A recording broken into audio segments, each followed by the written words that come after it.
ये तो हम तुमको दोनों को दर्शन देंगे। चलो हम लोग भी कहीं पंक्ति में खड़े हो जाओ। दूर खड़े थे, दूर से देखा श्याम सुंदर आ रहे हैं, लेकिन देखते क्या है, इतनी भीड़ है, मन में कहां श्याम सुंदर मेरी ओर देखे। अचानक श्याम सुंदर जैसे ही सामने से गुजरने वाले हैं कि श्याम सुंदर ने तीखी नजर मार दी। विदुरानी को विदुर कहते हैं, देखो मेरे श्याम को, देख लिया ना श्याम ने। 12 वर्ष बाद अंत समय तक उन्होंने एक तीखी नजर मार दी। बहुत, मैंने कहा न था कि 12 वर्ष में श्याम आएंगे। विदुरानी इतने से धन्य है। बिदुरे घर पावड़ा आज घड़ी आए, बिदुरे घर पावड़ा आज घड़ी आए, आज घड़ी आए, आज घड़ी आए, आज घड़ी। इसके बाद श्याम सुंदर हस्तिनापुर जाएंगे। हस्तिनापुर के सारे कृत्यों को करते हुए धृतराष्ट्र कहेंगे 56 भोग बनवाया है, भोग लगा दो। श्याम सुंदर क्या कहते हैं, महाराज भूख नहीं लगी, भूख नहीं लगी है। जहां अपमान हो रहा हो, जहां नीति की बात नहीं हो रही, जहां अधर्म ही अधर्म हो, श्याम सुंदर कहते हैं कितना भूखा क्यों, वहां का अन्न ग्रास मत करना, क्योंकि आहार शुद्ध हो। श्री वैष्णव परंपरा का परम नियम है, आहार शुद्ध हो, सत्य शुद्धि, सत्य शुद्ध हो, ध्रुव स्मृति। तुम कहते प्रभु का स्मरण नहीं होता। आचार्यों के नियम को तनिक व्याप्त करो। आहार जो कुछ भी आहरण करो उसमें शुद्धि रखो। आहार का मतलब सिर्फ भोजन नहीं, जो कुछ भी लो उसमें शुद्धि होनी चाहिए। जब ऐसी शुद्धि की प्राप्ति होगी, सत्व शुद्धि, इस सत्व का, तुम्हारी इस काया की, तुम्हारे गुणों का, तुम्हारे मन मंदिर की शुद्धि होगी। और जब ऐसा शुद्धि होगा तब जाकर के श्याम सुंदर की ध्रुव स्मृति, निश्चय उसे स्मृति स्मरण चिंतन की प्राप्ति होगी। श्याम सुंदर ने कह दिया, मुझे भूख नहीं है महाराज, मुझे चलने।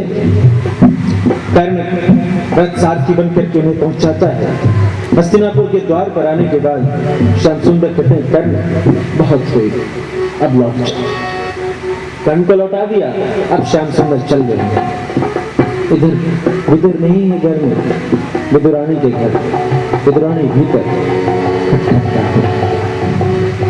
विदुरानी द्वार खोलती सुध-बुध नहीं है, बेहोश हो गई। सुध-बुध नहीं है, पता ही नहीं चला कहे तो कहे क्या, करे तो करेगा कहां। तो एक जगह सारी सेवकाई का त्याग किया। और यहाँ श्याम कहते हैं, विदुरानी घर के बाहर ही रखोगी, भीतर नहीं बुलाओगी। विदुरानी हट जाए और भगवान श्याम सुंदर घर के भीतर प्रवेश करते हैं। विदुरानी तो निहारे जा रही है, क्या श्याम सुंदर आ गए। भगवान कहते हैं, विदुरानी अरे भैया, मैं मेहमान, मैं अतिथि बन के तुम्हारे घर आया हूँ, मुझे बैठने को नहीं कहोगी। श्याम सुंदर आसन मांग करके बैठते हैं। इसके बाद फिर विदुरानी की आरती चली जा रही है। कहते हैं, विदुरानी घरे ये विदुरा, ये विदुर नगरी घरे ये विदुरानी, हे दे आसन बैठावना,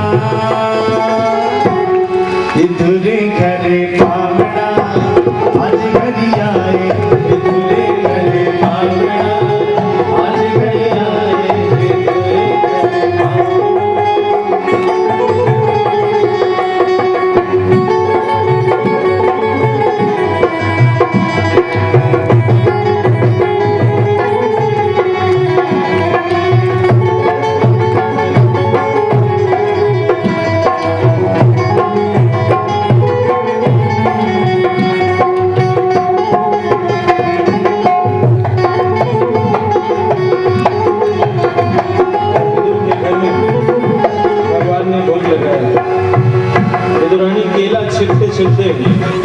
दाहिने हाथ से केला छिल रही है, दाहिने हाथ से बढ़ा दिया छिलका और केला रख दिया।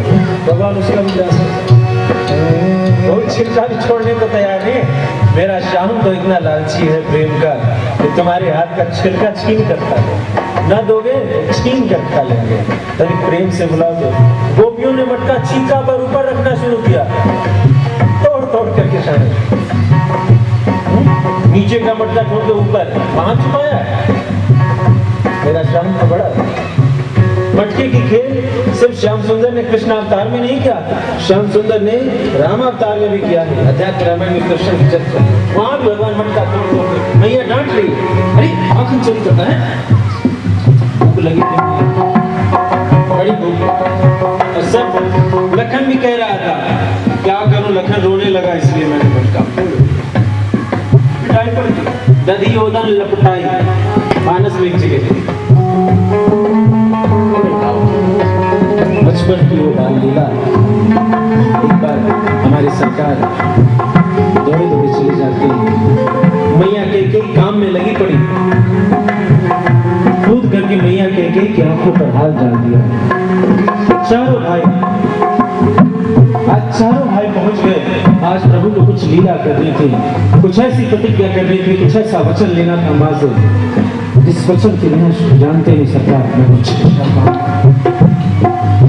और उस वचन को देने वाली मात्र एक ही मां है जो मुझसे इतना प्रेम करती है। उस प्रेम में मेरी कैकेयी माता कुछ भी करने को तैयार है, मेरी प्रसन्नता के लिए कुछ भी करे। आंखें के ऊपर हाथ डाल दिया।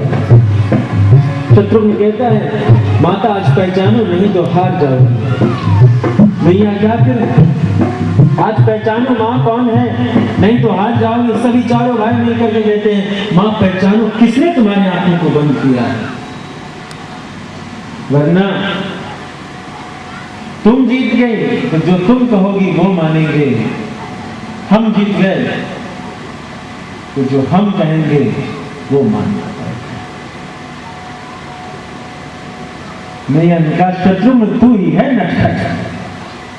सब बच्चे नहीं मां, बस 3 मौका है, क्योंकि राम तो बड़ा शांत था, राम कभी छिछोलियां नहीं करता। शत्रुघ्न को कहा शत्रुघ्न सबसे छोटा है, तू नटखट है, तूने किया। नहीं मैया मैंने नहीं किया। लखन तब तू नहीं किया होगा। अरे नहीं मैया, तो फिर आगे अंतिम मौका है। कैसे राम पर विश्वास करे कि राम मेरे साथ खेल करेगा, राम मेरे प्रेम की आज परीक्षा लेगा। कहा भरत बेटा तू तो नहीं ऐसा कर रहा। सरकार ने आंखें खोल दी और कहा मैया मैं तेरी आंखें बंद कर रहा था। अच्छा बेटा चल हार के, क्या चाहिए मां?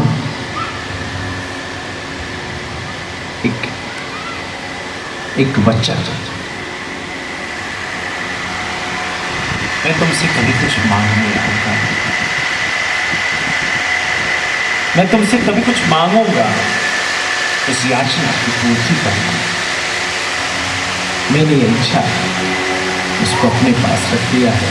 भविष्य में जब कभी मुझे किसी चीज की जरूरत पड़ेगी मैं तुमसे मांगूंगा। मैया ने कहा हाँ लाल, तू मेरे प्राण भी मांगेगा, मैं अपनी प्राण। मालूम है जब सिया सुकुमारी आई तो मैया कैकेयी ने अपना महल दे दिया। इतना प्रेम करती थी राम से। देवेंद्र अनेकानेक देवतागण स्वर्गलोक में विचार कर रहे। आज कई वर्ष हो गए, कहा तो मिथिला से विदाई नहीं ले रहे थे, वहां के प्रेम के चक्कर में फंसकर अब यहाँ अयोध्यावासियों के प्रेम में ऐसे फंसे हैं, कहाँ ही रावण का वध करना चाहिए। सबने बनाया विचार और देवर्षि नारद से प्रार्थना की। देवर्षि नारद भगवान राघवेंद्र सरकार के पास गए।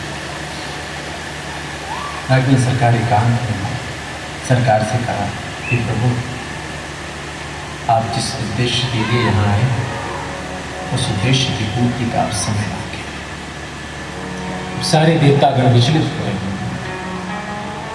प्रभु ने कहा मुझे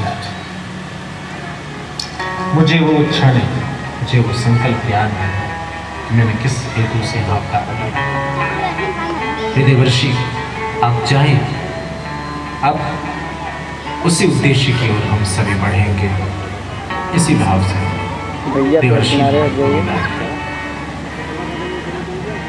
देवर्षि नारद